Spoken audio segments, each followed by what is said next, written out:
Welcome back to another episode of the Max Term Podcast. Kyle Stitch here alongside James Finch, and today we are going to do a mid-season recap and forward-looking predictions, I guess we should say.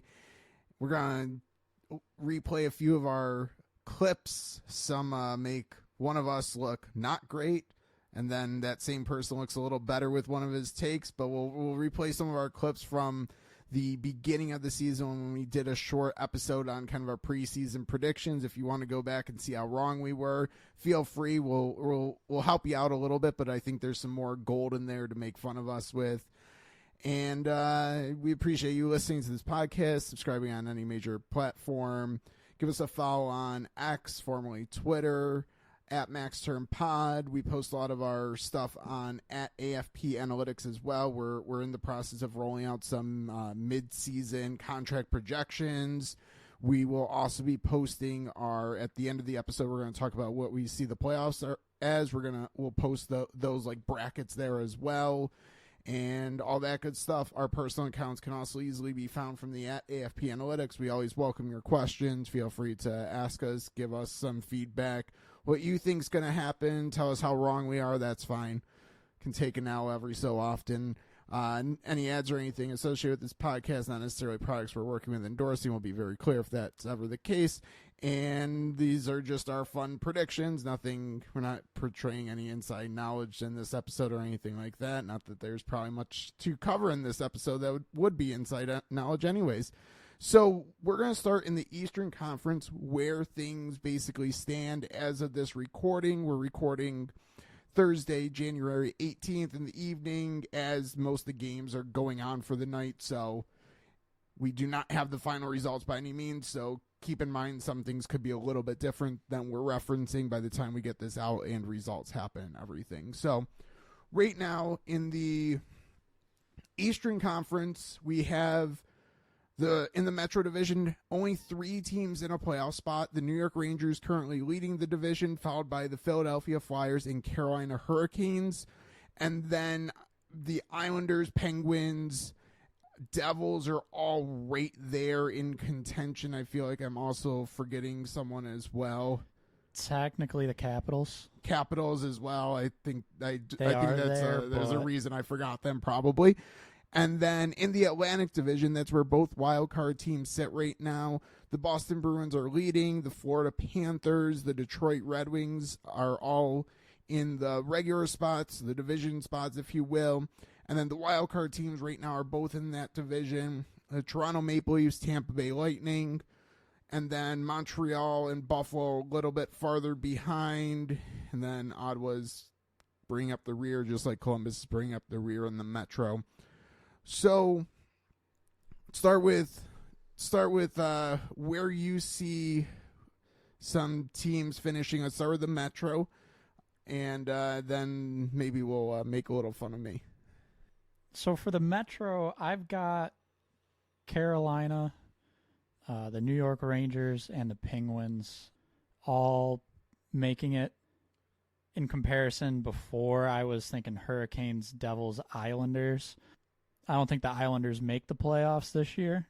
So I feel pretty strongly about those 3 locking in playoff spots with those 3 division spots for the Metro.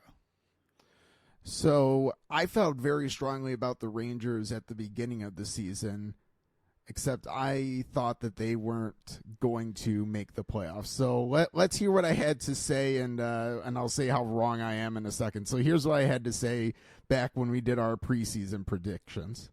So maybe a little bit bold, probably pretty bold. I have the Rangers missing the playoffs this year. I don't think things are going to go well. I don't like Laviolette as a coach.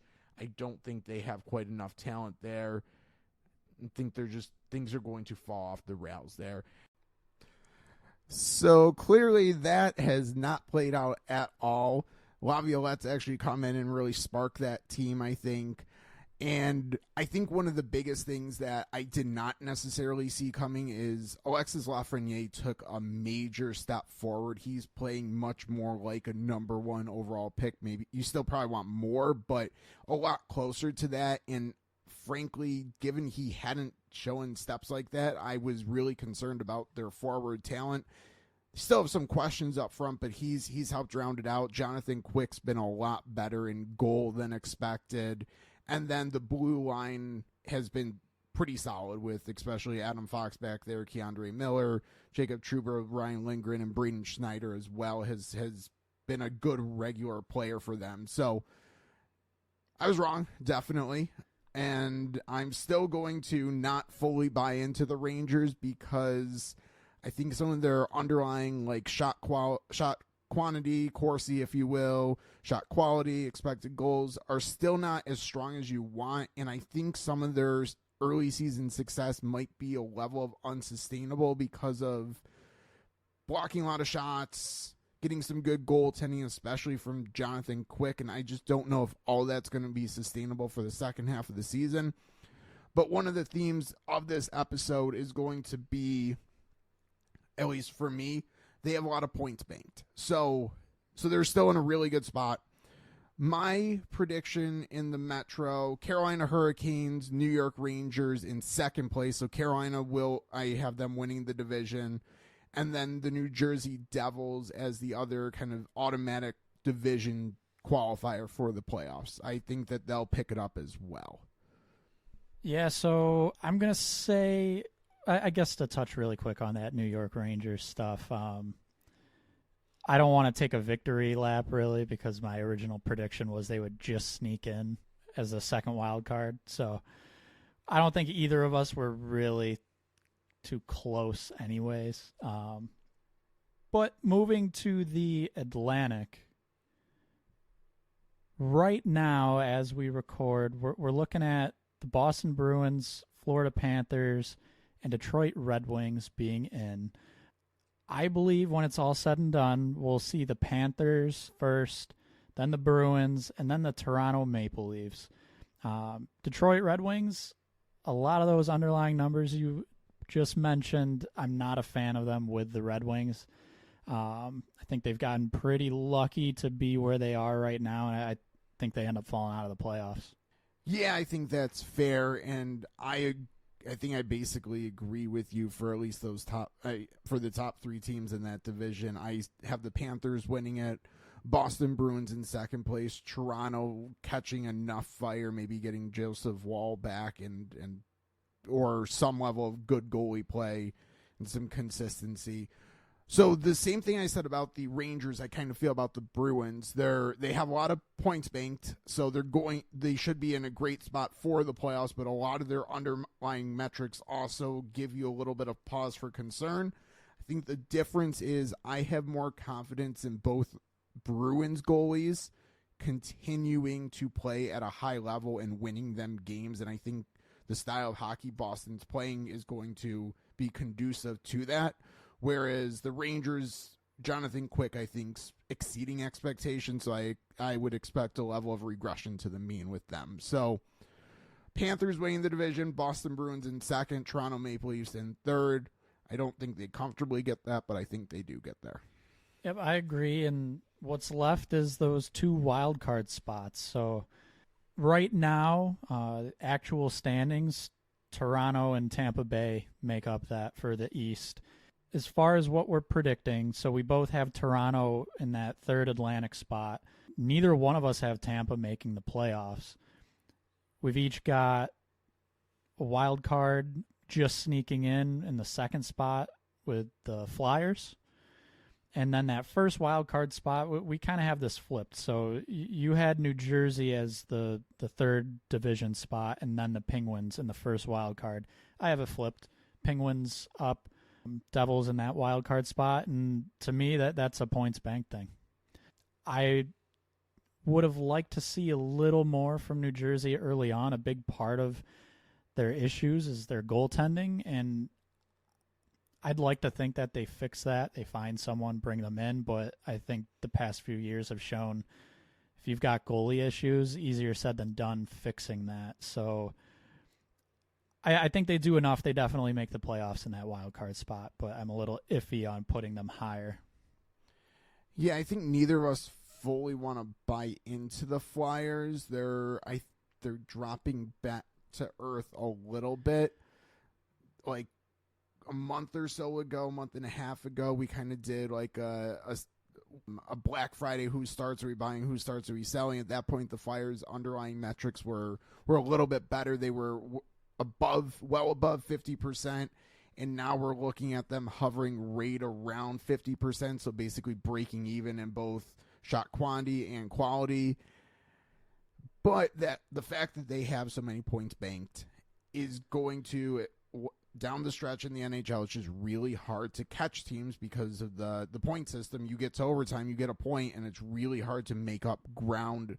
And I don't know, I think I've said this on this podcast before, anecdotally, it feels like later in the season you play more in your conference, so there just feels like there's a lot more 3-point games with teams in a conference, so it's harder for teams to make up ground.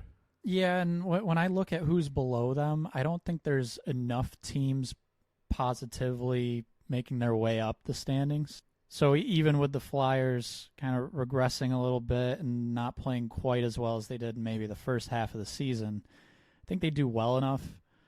The other factor there for me is going into the year, Flyers are that team that's like, okay, full rebuild. They don't have many players on their roster that are pending UFAs that they kind of have to get rid of and get value for. There's a couple defensemen. But other than that, they don't necessarily have to rush trading off assets. So I could kind of see them, maybe they move someone like a Sean Walker, but I think some of the bigger names that were questioned for, even their goalie Carter Hart, I could easily see them waiting, not making that decision in season and just seeing how the year goes. So one team both of us left out of the playoffs this time around. I left them out the first time around too, Tampa Bay Lightning. I didn't like let me put it this way. I think they've done better early season than I expected without Andrei Vasilevsky, but I also think there are bigger issues with that team than I expected as well. So I expected the goaltending and maybe back end to let them down a little bit early in the season. Maybe they make a late surge to the playoffs. I think that there's just issues with that roster at this point that are just probably unfixable. Yeah, I agree. On top of that, some of the, we'll call them franchise players, I guess, aren't quite playing to that level anymore. That said, Kucherov is possibly going to, I think, finish for the Hart Trophy. Art Ross in that conversation. He's right up there. But yeah, I don't think that team has enough depth. I kind of went back and forth of them maybe just sneaking in instead of the Flyers. It wouldn't shock me to see that happen. But yeah, too many question marks for me. They were kind of right on the edge before, and I think they're out now. Yeah, I mean, I don't see how they're going to pass Detroit necessarily at this point. I mean, not a ton of. I mean, they're basically tied in the standings. Detroit has 2 more points as we're recording this.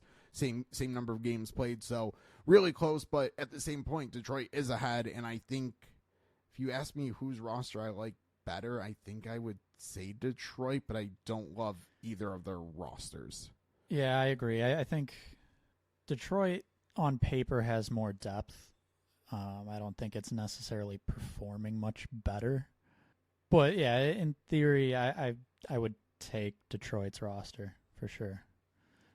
And then the Islanders are a pesky team who's right there as well. And I mean, just when it comes down to it, you just can't count them out. At least if you're Tampa Bay.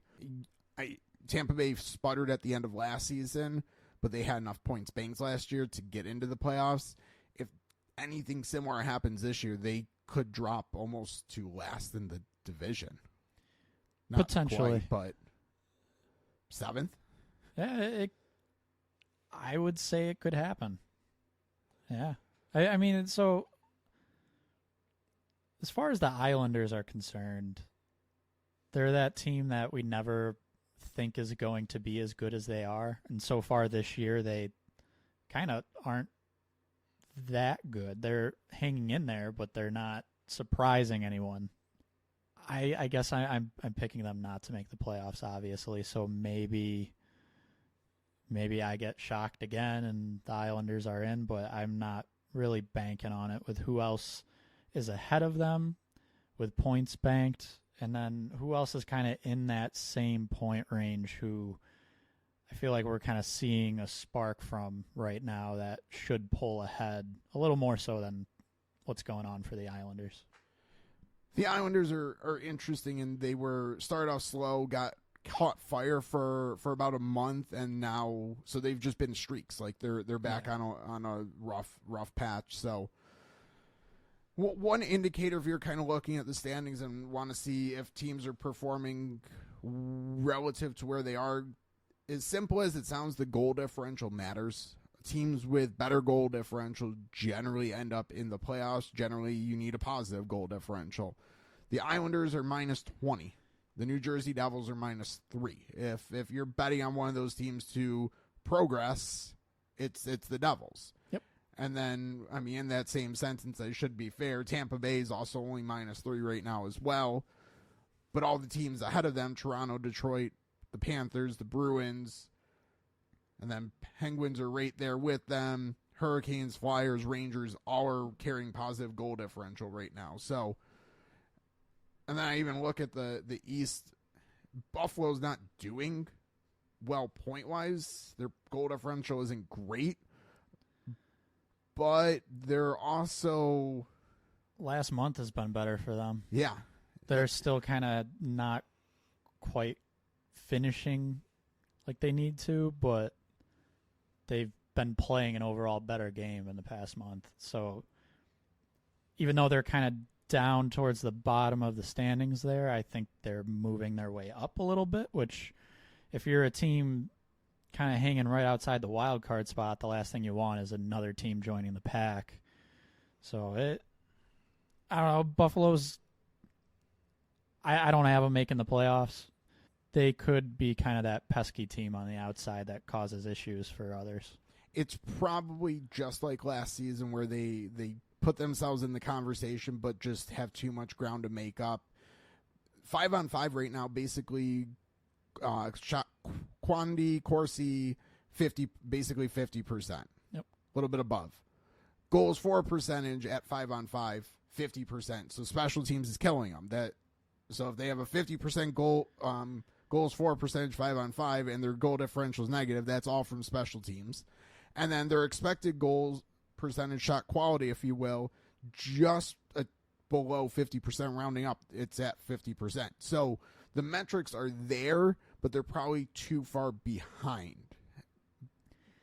Yeah, I mean, so as we speak right now, they have 42 points. They're playing right now, so that could change. But that's, I'm going to say, 5 or 6 points out from being in that wild card hunt with the rest of the teams we've been mentioning.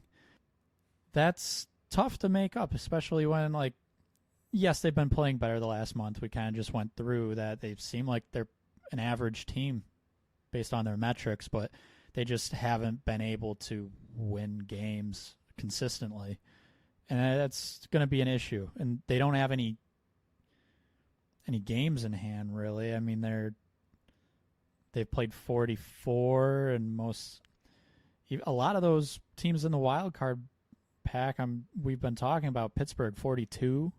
So they've got games in hand on Buffalo. It's not going to be easy. So do the Devils at 42, Toronto at 42. It's a bit of an uphill climb for Buffalo, and I kind of agree. It very much feels like it could be one of those very similar years as this last season of finishing maybe right outside the wild card spots.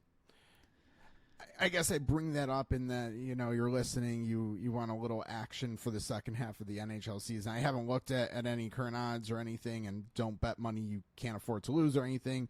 But if there's someone that might have some little bit farther odds, you can get a little better return that maybe could make a little bit of a run. The Sabres in the East could be something to put a few bucks on if you're looking for a little excitement, I guess. Yeah. Western Conference is start with the Central rundown of where we stand right now. Winnipeg Jets are currently in first place, actually one of the best teams in the league. Colorado, Dallas Stars, and Nashville Predators are in a wild card spot. Of course, Winnipeg, Colorado, Dallas would be the 3 automatic division qualifiers. Yeah, so looking back on what we predicted, I was looking at the Stars, Avalanche, and Wild in those 3 spots, and then the Jets sneaking in as a wild card. Looks like you had the similar, exact same, actually. We were kind of wrong on the Winnipeg Jets. They have really shot up. And honestly, not to focus on the bad, I guess, but Minnesota Wild, I think, are maybe even more of a surprise of what's kind of been happening with them. Thought they would be a little better. I don't want to say I'm shocked based on what their roster looks like, some key pieces they're missing. But that's kind of the big one that's shocking me. And looking at how the end of the year is going to finish, I've got Winnipeg, I've got Dallas, and then Colorado, and I don't have any other Central teams making it. So I think everything you said is 100% correct. I think Minnesota's in bad luck with injuries, regression in goal, especially from Philip Gustafsson. That's just not a recipe for success. Jared Spurgeon recently announced he will be out for the rest of the season. He's had really tough luck this year. Jonas Brodin's missed a good chunk of games. Yes, Brock Faber stepped up, but Kaprizov's been injured. Boldy's been injured. Just all their top names have been in and out of the lineup for half the season, and then add in goaltending has not been where it needs to be, and not a good situation for Minnesota there. So my prediction, and we played a clip earlier that I was dead wrong with. I'll play a clip in a second after I give my four teams coming out of the Central. Yes, I have a wild card team out of the Central. Pat myself on the back a little bit, I guess. So Winnipeg Jets, as you said everything perfectly. They're actually really, really good. Their metrics support them being a good team. They have arguably the best goalie in the league. We'll get into that a little bit more in a little while. Then I have Colorado in second, Dallas in third. I mean, if those two were flipped, I would not be surprised either. And then I've been on the Arizona Coyote bandwagon for the entire season. They're right there in the wild card hunt. Connor Ingram's playing tremendously in goal for them. So I'm gonna stay on the Coyote bandwagon and put them as a wild card team, my second wild card team, if you will. So back when we recorded the first time, I jokingly said I was on the Coyotes, but here's kind of my exact words on Arizona. Joking a little bit that maybe Arizona's one of those last, like, pushing for that A seed, and I don't think that's a hot take. I think it's bold, but that's kind of where the West is at. And that seems to be exactly where the West is at. The Arizona Coyotes are definitely in the mix, in the hunt. I think the big question with them is whether they'll stay the course and not make trades at the deadline, because they do have a lot of guys on expiring contracts that probably would fetch them some value. Yeah, that's where for me they're slightly different than the Flyers situation is. I think it's a little easier for the Flyers to kind of say, we can just stand pat here and see what happens, where Arizona is kind of staring at some opportunity in the trade market to bring in future value. It's staring them right in the face, so they kind of... I could see if they pick it up over the next couple of weeks, and I guess even a little bit more than that leading up to the deadline, they could decide to stand pat. I don't know if they would buy. But yeah, it would not shock me to see them sneak in. I think that's a good pick. It really does speak to where the West is at. I mean, the Central has those clear 3 top teams. The Pacific, right now, standings are Vancouver Canucks very comfortably in first place, tied with the Jets for most points in the league. Jets have a slightly better point percentage as we're recording this, at least. And then Vegas and the LA Kings, second and third currently in the Pacific, but both those teams are falling. Then the Edmonton Oilers would be one of the wild card teams. The Nashville Predators would be the other wild card team if the season were to end today. And the Oilers are, of course, on an absolute tear. The early season struggles could have been attributed to what we had said on our preseason predictions when we gushed over them. So here, Oiler fans, here's the clip that is the bane of your existence. Oh, so everything you probably just heard is all going to be wrong. We're sorry, and we're sorry in advance to Oilers fans in particular, us gushing over McDavid. Pittsburgh's not getting there. Hopefully, we don't jinx them enough. Yeah, I think we definitely did jinx the Oilers a little bit, but I will say it seems they've recovered from that. Start of the season did not go well. Really underperformed. McDavid got hurt. Big goaltending issues. But it seems like, at least as of now, overall, they've pretty much rebounded, and Stuart Skinner's playing well enough right now in goal. So that makes me feel a lot more comfortable with what my early season prediction was of the Oilers being right at the top of the division. I'm not that comfortable, but I've got them sneaking back up to the second spot in the Pacific. Vancouver up at 1. Then I got Vegas at 3. And this is where it gets a little interesting for me in the Western Conference. I guess I'd say the biggest fall that I have is the Los Angeles Kings. Still make the playoffs in the second wild card spot, but they have not been playing well. As of right now, they, I believe, are 1-5-4 in their last 10. Things are going pretty poorly for the Kings. I'm very concerned over a full season about their goaltending situation. And again, I will say, sure, they could trade and improve that. That's easier said than done, especially in season, in my opinion. So I have them hanging on, but just barely. They're going to fall to that second wild card spot. And so as of right now, the Predators would make it, but I have them falling out, and I have the Kraken going up. And overall, I think the Kraken are playing fairly well. We have been on record saying they're missing that true elite piece, but we've also been on record saying we are not a fan of their goaltending situation, specifically Grubauer. The positive for the Kraken has been Grubauer's not the one leading them. It's Joey Decord, who is playing at I will just say, an elite level right now. Very just unforeseen. But I think if he can continue that, and even if he regresses a little bit, he'd still be average to above average. They're 2 points outside of a wild card spot right now.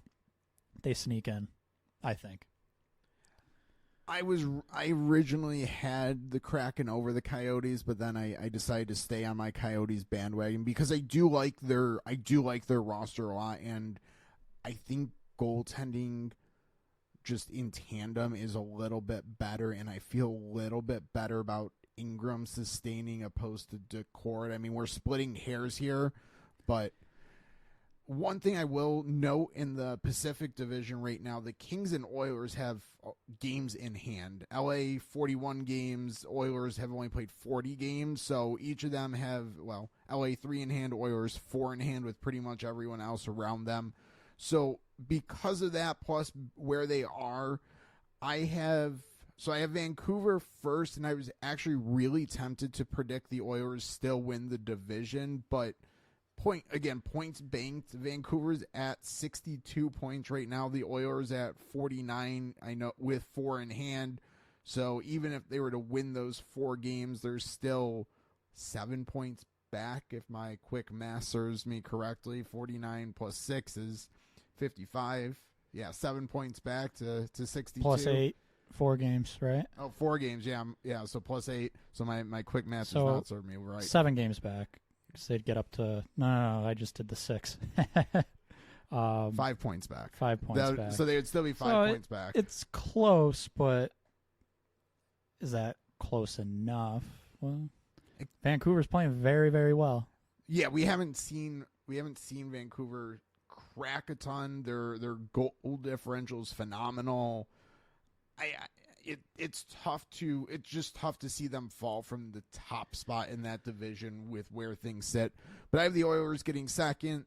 I have the Kings holding on for third. I think they banked enough points, plus a couple games in hand is good enough. And I still like their roster outside of goalie. Maybe they can find someone just like they did last year with Phoenix Copley to come in and kind of provide a spark in the second half of the year. I think they hold on in it, and I also would say I like just looking at them on paper a lot more than most of the other teams in the division. So the one team that I haven't mentioned yet, Vegas Golden Knights, I do have them as a wild card spot, but Jack Eichel injury sounds a little ominous. I mean, there's 12 weeks until the playoffs, so maybe he'll be out about 12 weeks, conveniently. Who knows? But that doesn't inspire confidence, and they have not been playing great either. No, they're an interesting team. Being second in that division, when you go and look at their metrics, it's kind of almost shocking.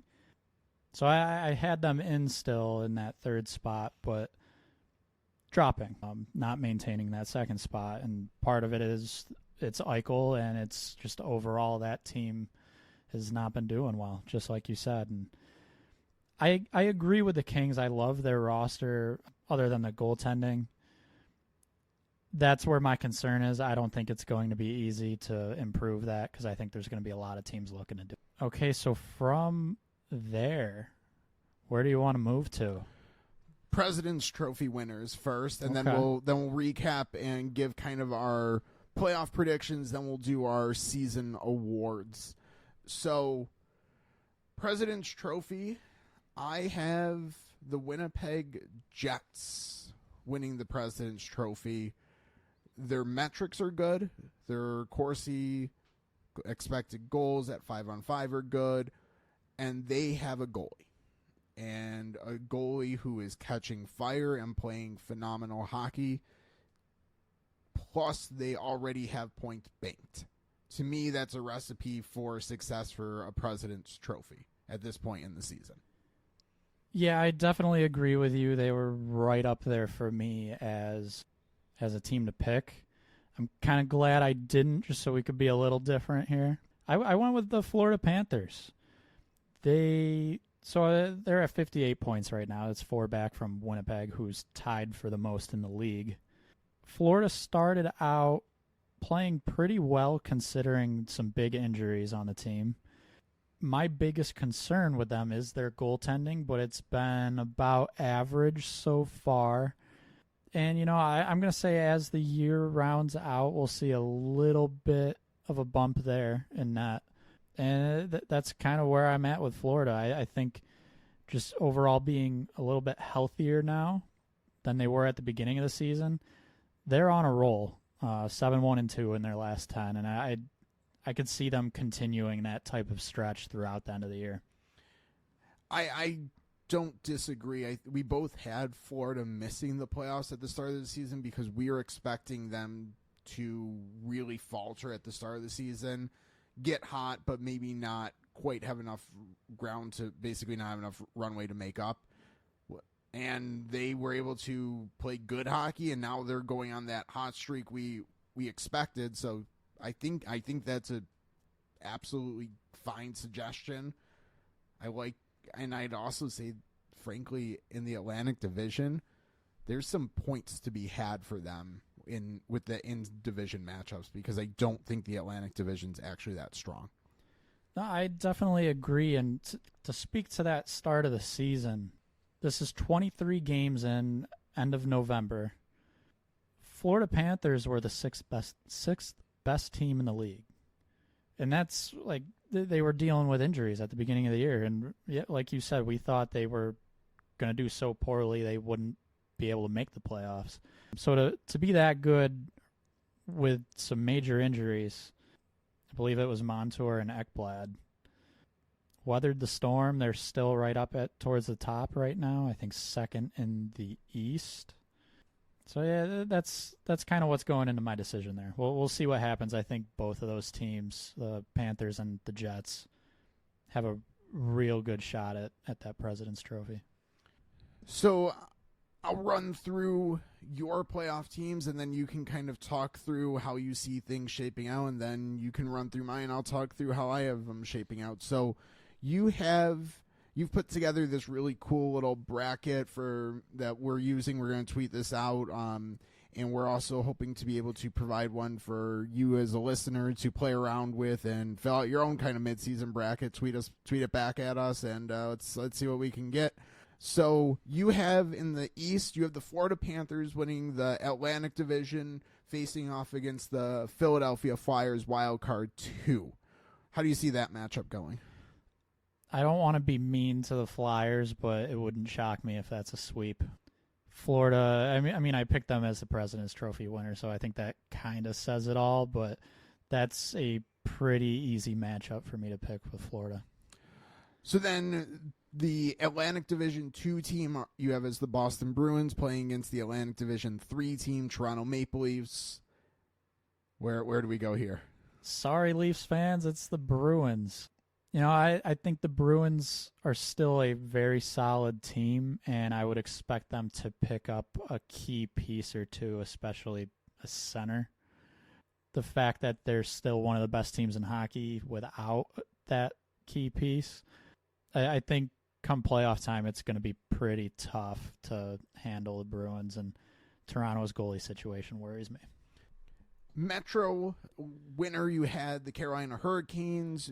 They would face the Wild Card 1, given you have the Panthers as the top team overall.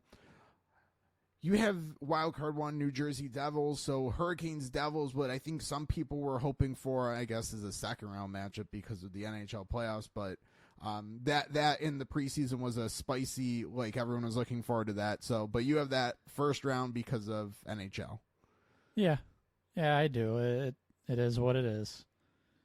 So, I mean, I've got the Devils, I guess, with an upset of Carolina. I have Carolina finishing first, the Devils in that wild card spot.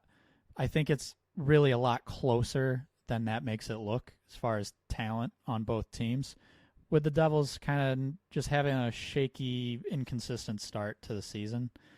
I think their offense is good enough that in the first round of the playoffs, I'm going to say they kind of take over. And it's not a sweep by any means. I could see this going 7 games. I don't know how many games the Devils have had like their optimal lineup this season between Jack Hughes and Nico Hischier. Injuries, Simon Nemec has now been playing more regularly. It seems like he should be one of their regular top 6 defensemen. Goaltending, of course, will be a question mark. Does that lead to changes in Carolina if the Devils beat them in the first round, or at least the first round exit? To me, kind of. I think it makes a decision easier. Going down the route, I think they might go anyways.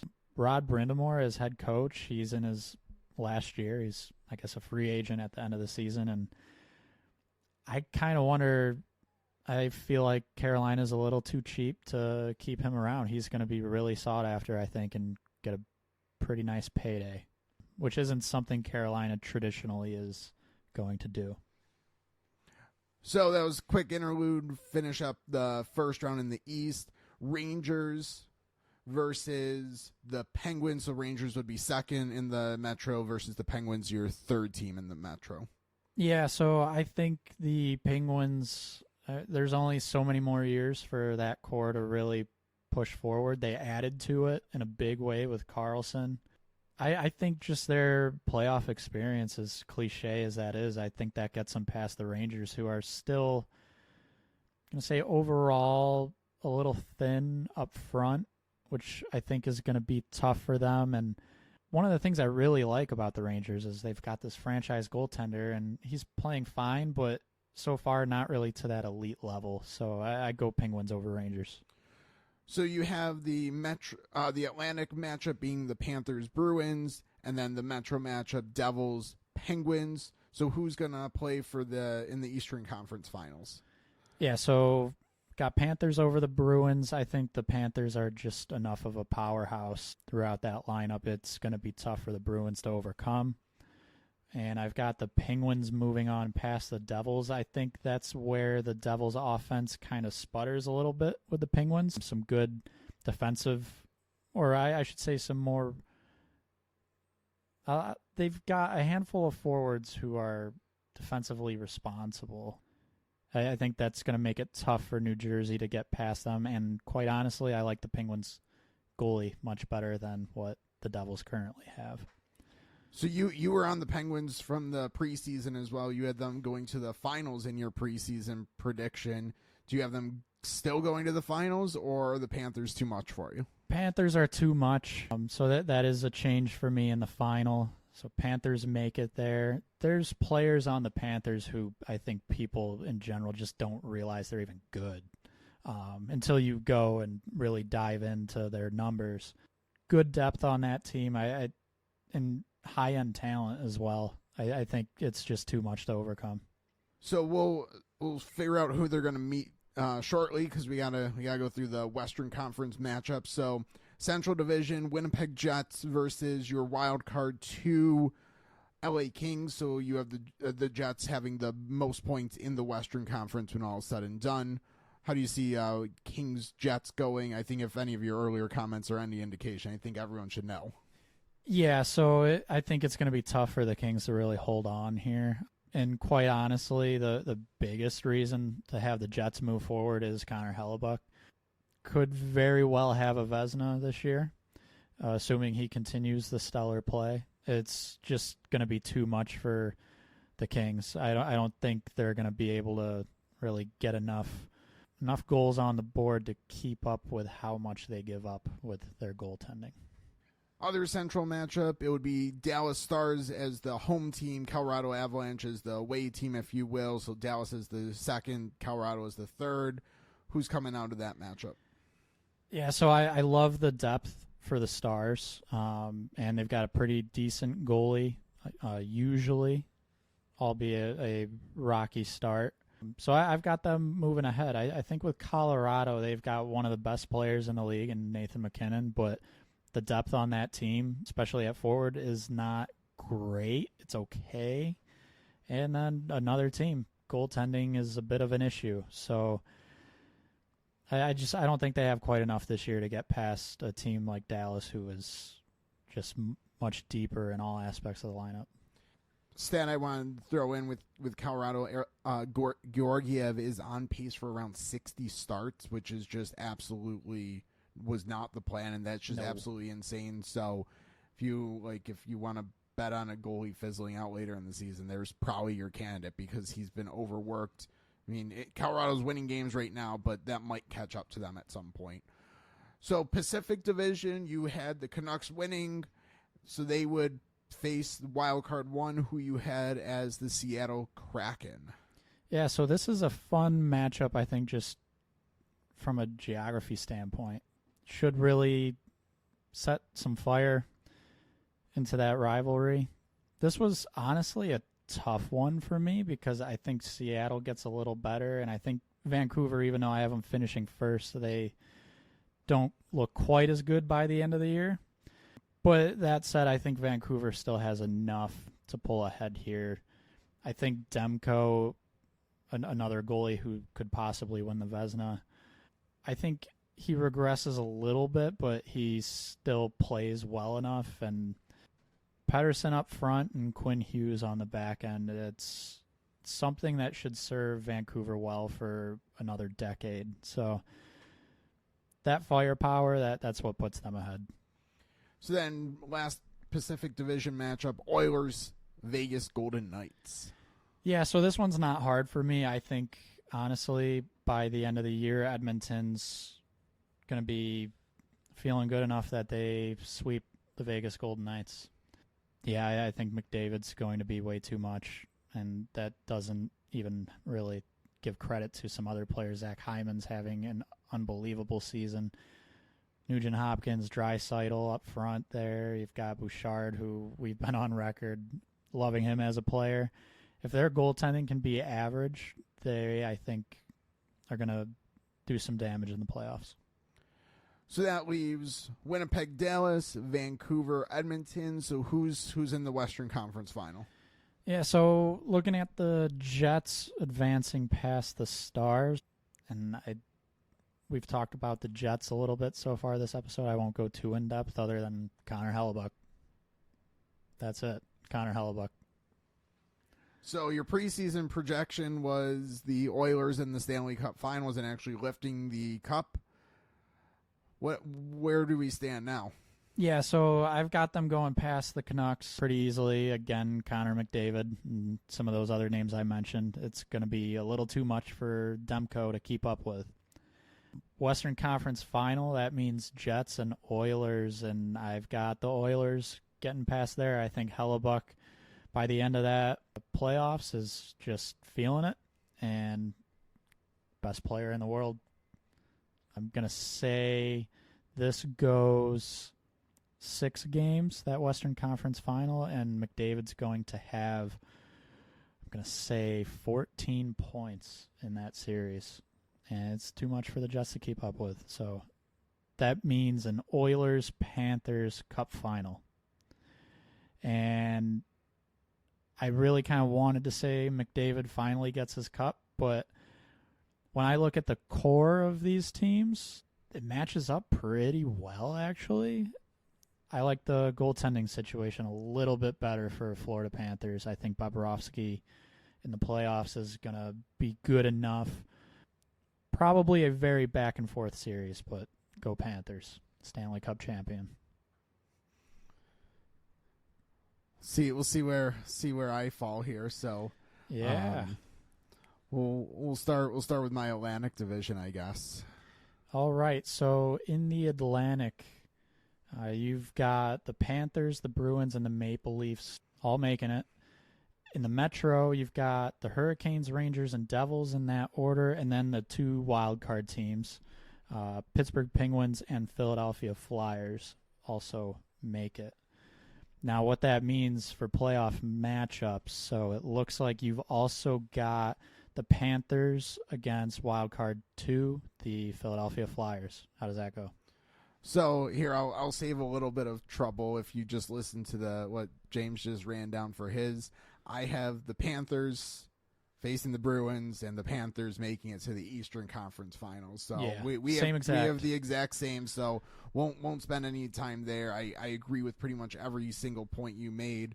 Panthers are good enough. Boston has enough goaltending really to get past Toronto, but probably not enough firepower to keep up with Florida.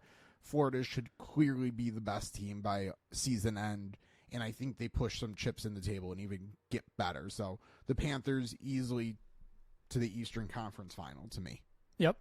Just to highlight a couple of those other matchups. So you've got the Hurricanes finishing first in the Metro, and they're going to end up facing a wild card team in the Pittsburgh Penguins. What do you think of that? I don't think the Penguins have the depth to keep up with the Hurricanes. I think Pittsburgh's biggest issue this year is their bottom 6 forward group, and the Hurricanes' strength is probably their bottom 6 forward group, plus having like 3 good defensive pairs to roll out. Goaltending to me is probably similar, maybe Pittsburgh a slight edge, but I think when all said and done, especially if we're talking like a long series, which it very well could be, I think Carolina just grinds them down. It's just not a good matchup for Pittsburgh when all said and done. So Carolina advances to the second round. Okay, so who is Carolina playing? It's either the Rangers or the Devils. Man, I'm still not a huge Ranger lover, as we already heard. I think the Devils bring it together. I think the big thing with them is if they can get healthy and get everyone on the ice together, they're going to be a dangerous enough team to get past the Rangers. Okay, so they end up meeting the Hurricanes in the second round. What happens there? I think Hurricanes are still too good.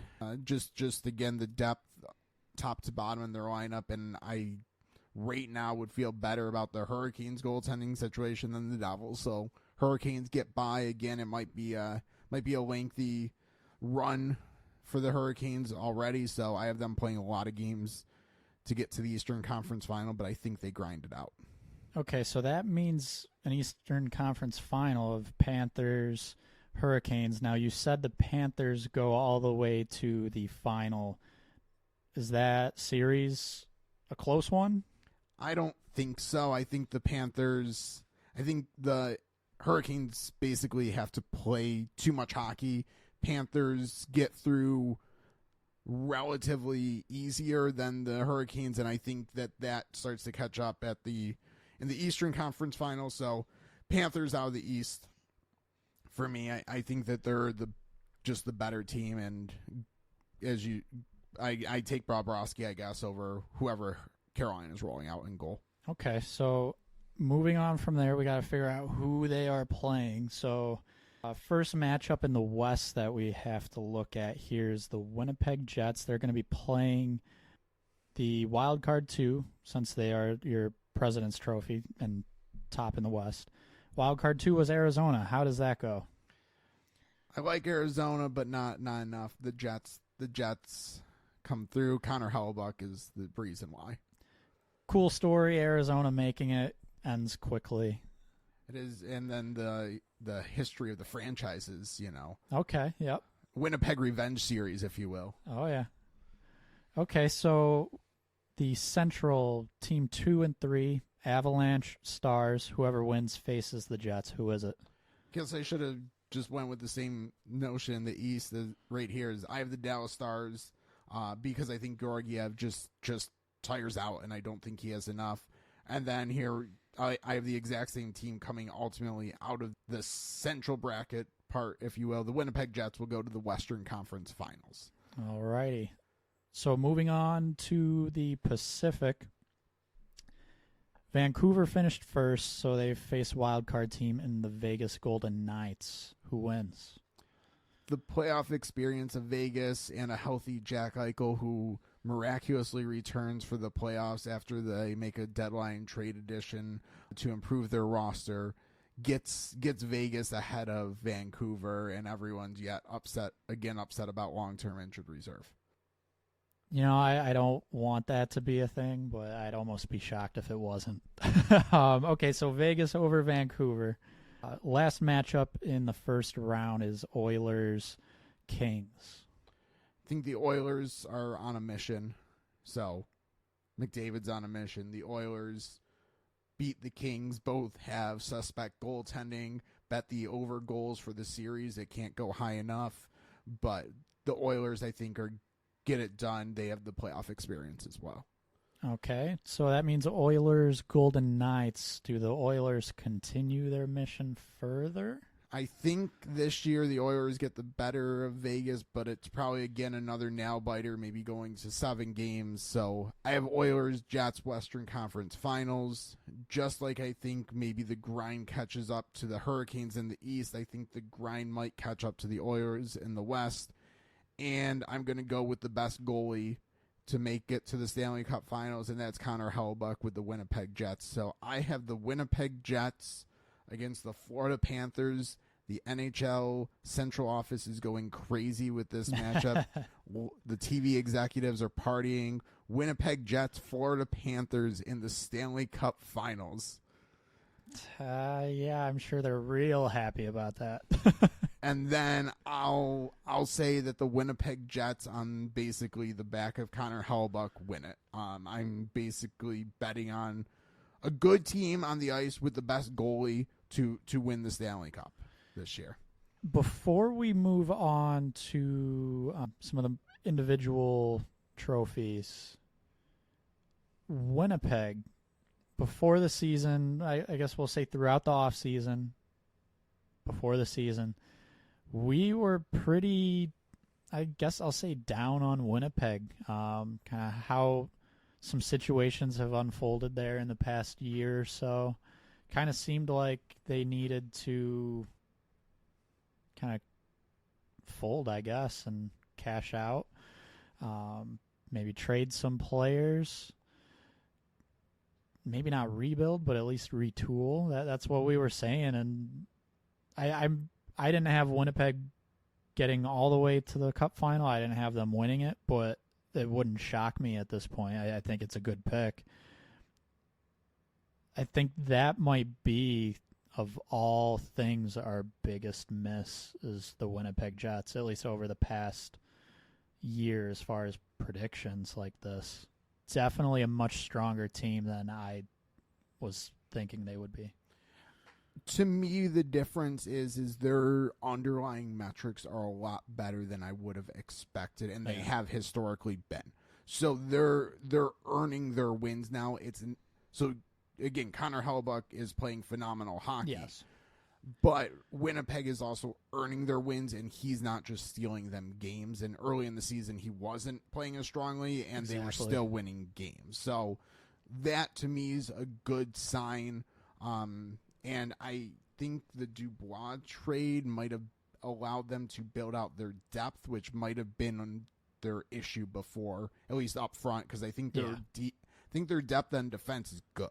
I agree. Their defensive core is, I'm going to say it's not elite, but just overall it's pretty good. They don't have that one huge name, but I think Morrissey's probably their top guy there, and underrated, I'd say. And just through that defensive lineup, some names that are pretty solid. So yeah, it's a team that on paper I think was always pretty good. I do agree they upgraded their depth up front, and yeah, they're kind of one of those average to a little above average teams in general, with a goalie who could arguably make them the best team in hockey. We'll point out another kind of ironic thing that we're both predicting is we both have the team that we're predicting to win the President's Trophy to win the Stanley Cup, and that historically has not happened. True. I think what might be different with both of our predictions this year is a lot of times the President's Trophy at this point in the season, it's pretty known who's getting it. And these teams are going to have to continue to battle to win it, so they can't let off the gas later in the season. And I think maybe that's historically what's been a level of issue. Or like last year, the Bruins trying to break the record and maybe putting too much towards that when they should have been resting some guys, load managing, if you will. So yeah. I think that's an interesting thing, but the logic of one of those teams kind of being a little more battle tested might actually be a good thing this year for the President's Trophy winner, because there's no runaway winner yet. Yep, potentially, and I think the route through the playoffs for each of our winners ended up, at least on paper right now, it seems like it might be a little easier than it is for a lot of the other teams, which makes sense being top seeds, but I mean, we both got Florida going through the Flyers at first, and Boston shouldn't be easy, but I don't think it's going to be a huge challenge, at least is just how they match up on paper. So I think that's certainly fair to point out, because it traditionally or historically it just doesn't happen. But I think there's potential there for it to happen this year. So I have the Winnipeg Jets. James has the Florida Panthers. We will be tweeting out a nice graphic. Check that out. Hope you can also make your own. Send them to us. So let's conclude this episode with some player awards. This is the time of the year that everyone's doing them, so we might as well do them as well.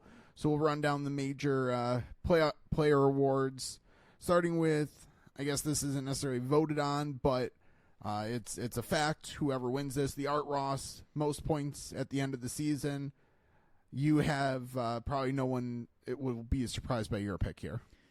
Yeah, so I've got Nathan MacKinnon. At this moment, he's tied with Kucherov. I think he would pull away from Kucherov by the end of the season.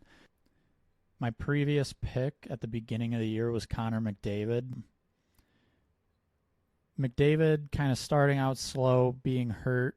I personally just don't think he can quite make up the ground, but I think there's an argument coming that he can. Who is your Art Ross pick? See, I think McDavid makes it up, because that's just the role that the team's been on. They've everything's been going their direction. He's had multiple 5-6 point nights. I might be a little hyperbolic there, but he McKinnon's been scoring steadily. McDavid's just been scoring so much in bunches that I think he can pretty quickly make this up. And if he's a man on a mission over the last half of the season, I would not be surprised if he bridges that gap, which actually isn't as big as probably people are thinking right now. It's, I think, 13 points or so. 14 points, which usually that would be a pretty significant gap. I'll admit for Connor McDavid, it probably isn't. My thing with picking McKinnon is right now with Colorado, he's kind of carrying that offense, and I think he's going to have to continue doing that through the rest of the year, and I think he's very capable of doing that. I originally wanted to just copy and paste Connor McDavid right into the spot, Art Ross. I gave a little pause and decided to roll with McKinnon. We'll see. I'm not comfortable with the pick because of McDavid, but I think it's doable. So what you just laid out for McKinnon there is why I have him winning the Hart Trophy for most valuable player. Is he is sustaining that team. McDavid, I think, will get the points because he has the supporting cast around him who are scoring goals, and he can get assists as well. McKinnon is driving the Avalanche, so I think ultimately his season-long sustained success and basically putting the team on his shoulders has him winning the MVP, even though he doesn't end up with the most points. Okay. I agree, and I like that line of thinking. It's not always how it actually goes. It's not usually how it goes, unfortunately. But I agree. I've got McKinnon Hart Trophy as well. There's some other players I think should be mentioned there. I don't think they'll get it, but worthy of it might be the better way to say this. You listed Sam Reinhart. I 100% agree. You also have McDavid there. I do as well. I had put Nikita Kucherov. If Tampa has any chance, he's going to need to keep scoring as much as he is.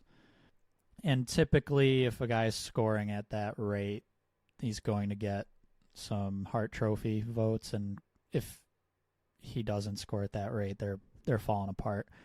The other player you have listed is Sidney Crosby. I think he's been extremely important for the Penguins.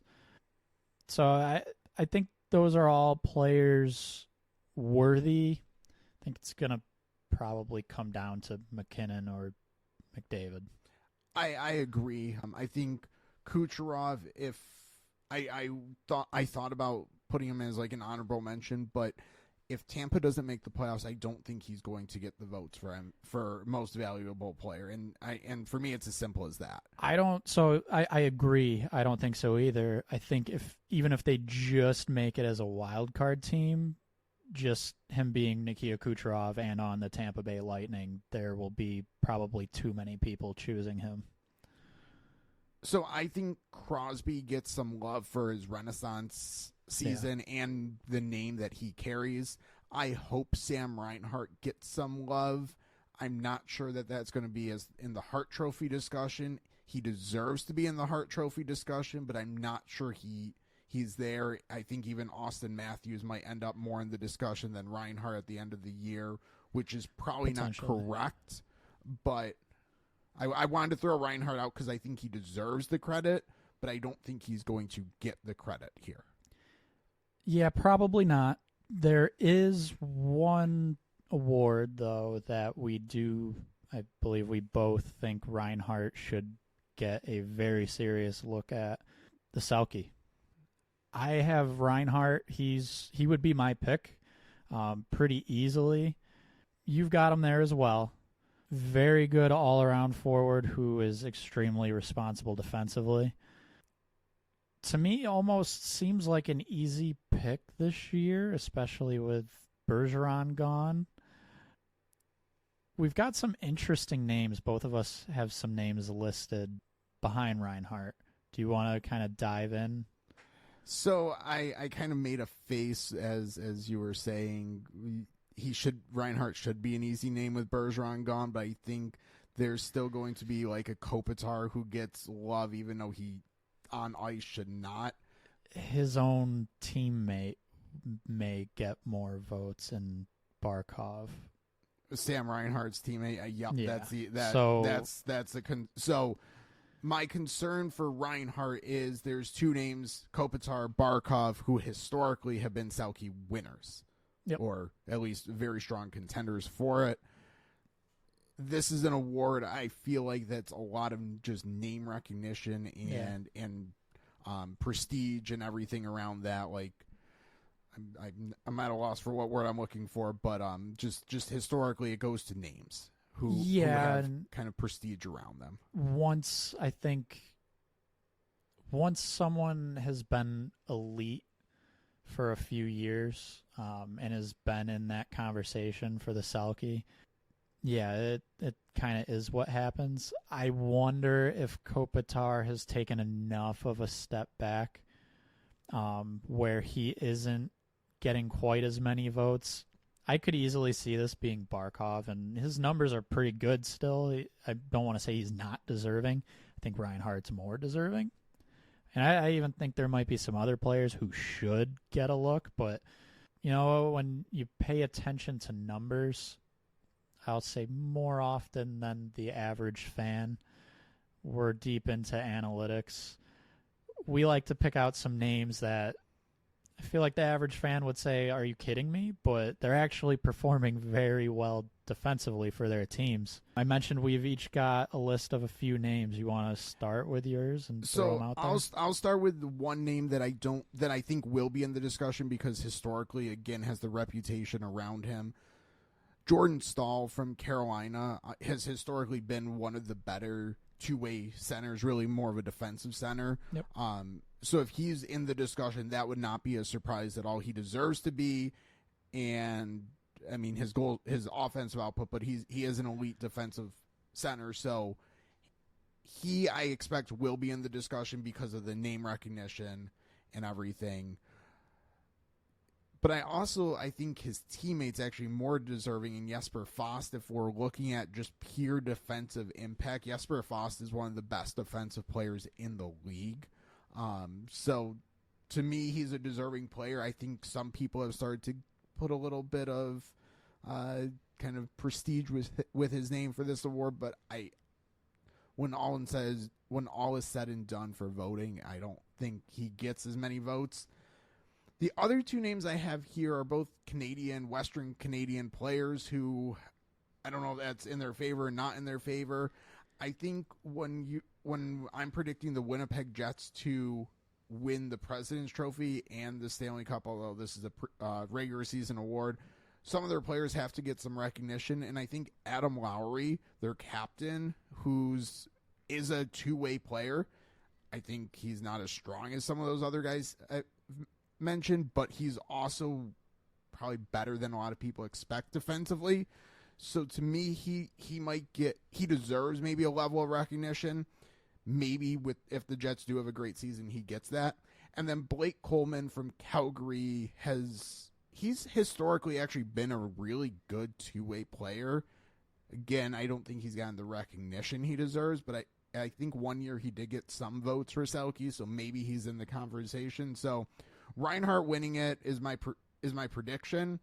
I would see Jordan Staal right there, but I think some players that are deserving of mention, Jesper Fast, Adam Lowry, and Blake Coleman. Yeah, those are guys, so I guess I'll just say analytics community loves players like that. And honestly, sometimes those guys show up on the Selke ballot just much lower. They get tossed a couple votes. A lot of times it's from a writer who covers their team and kind of knows like how good this guy is. A couple more I listed. Brennan Hagel for Tampa. Very good defensively to the point where if he wasn't on that Tampa team, I think things look much different for them in the standings. Other name I want to point out, and this will kind of help boost your Winnipeg Jets win the Stanley Cup, Cole Perfetti. Quietly having a good defensive year. And I say that because he's the former first-round draft pick, top prospect, who I think people would assume offensive success, which it's there this year. He's doing well, but I don't know if as many people realize he's playing very well defensively as well. So there's another name for Winnipeg. Last thing I want to say on the Selke, or I guess the last point I want to make, centers usually get much more love. So when we toss out names like Jesper Foss, Lowry plays center, Coleman's usually on the wing. Two extra guys I mentioned, Hagel, Perfetti, they're on the wing. Usually Perfetti sometimes slides over. Just with how many people are voting, it's historically tougher for wingers to gain some traction with this vote, which could also make it tough for Sam Reinhart. But that's probably enough on the Selke. Moving on, we want to do Calder. Save Calder for the end. Norris. Let's do Vezina because Vezina. I think this one's a pretty straightforward one. So let's do Vezina. Yeah. So we've both got Hellebuck. Yeah. Pretty easy right now, I think, to choose Hellebuck. We each listed 2 extra names, and we each listed 2 different extra names. I'll go first with this one. So I briefly touched on it. Joey Decord for Seattle, playing way better than I think anyone thought he could. And I've got Jeremy Swayman listed there because let's be honest, Boston's goalies they're keeping him in it, and Swayman this season has been, I think, the bigger force in that. You've got 2 guys listed. I have Demko from Vancouver. I don't think that would be a surprise at all. He's going to have a lot of wins as their true number 1, playing the most games, so not a surprise. And much like you have Decord because you have Seattle sneaking in, I have Connor Ingram because I have Arizona sneaking in, and he's putting up shutouts, and wins, shutouts and wins, in the way that the GMs vote on this award. The way they generally vote is they look at numbers like that, and he has wins and he has shutouts. So I'm just making a prediction that because of that, he's actually more in the conversation, especially if the Coyotes make the playoffs. On Swayman, I like the pick. I just, unfortunately, with Allmark also there, they could very easily split votes, which hurts both of them. So I think both Allmark and Swayman would be deserving of being in the conversation, and I think that ultimately hurts both of them.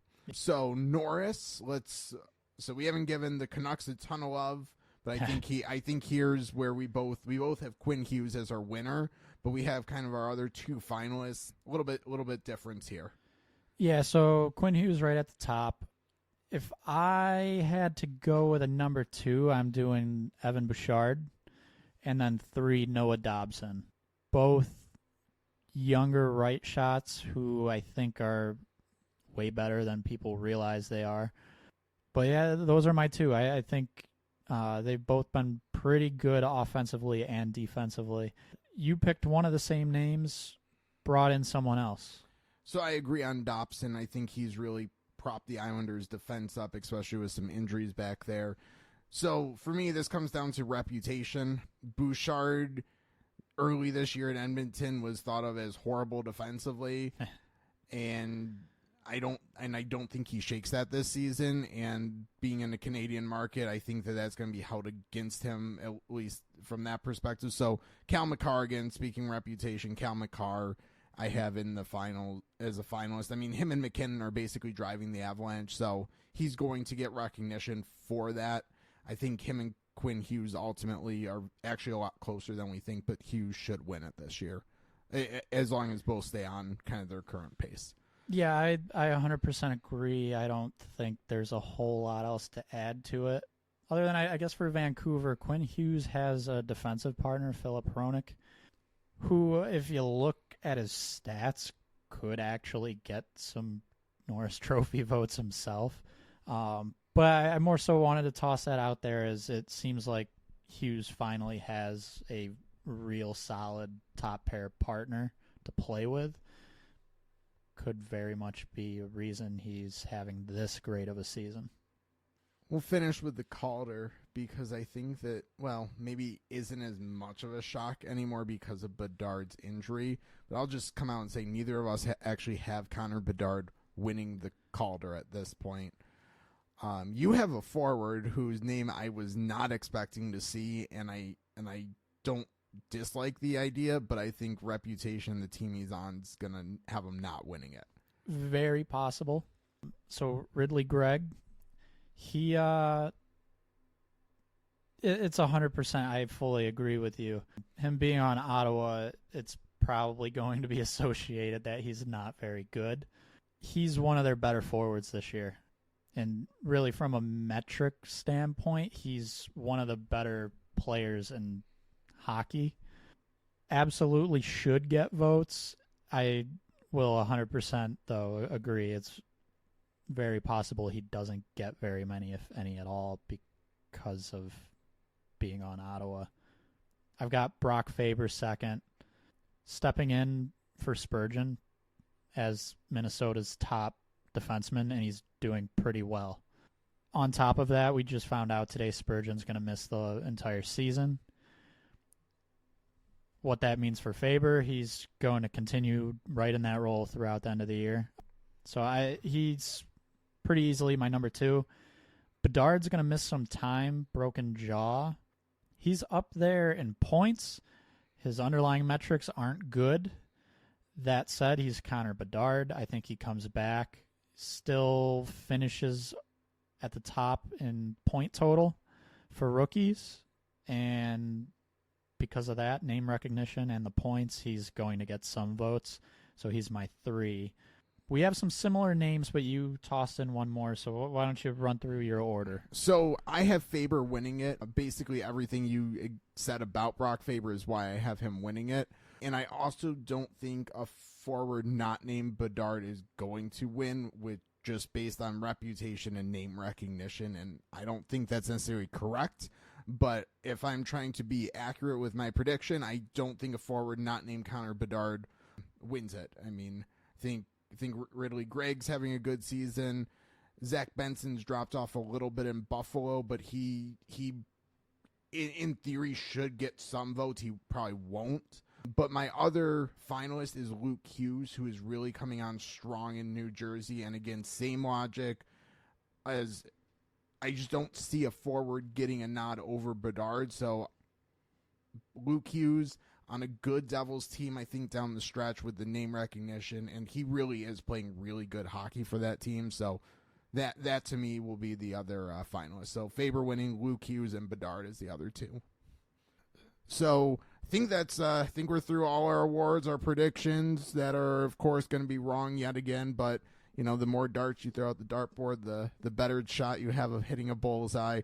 But hopefully you enjoyed it. We appreciate you listening to this episode of the Max Term Podcast. Feel free to hit us up on X, formerly Twitter, at MaxTermPod, at AFP Analytics, and be on the lookout for some cool things coming to the at AFP Analytics Twitter account on contract projections. If you want to fill out your own bracket, at AFP Analytics on Twitter. We're hoping to get a template up that you can play around with yourself. Tweet it back at us and let us know what you're thinking. And with that, we appreciate you listening to this episode, and we'll talk to you next time.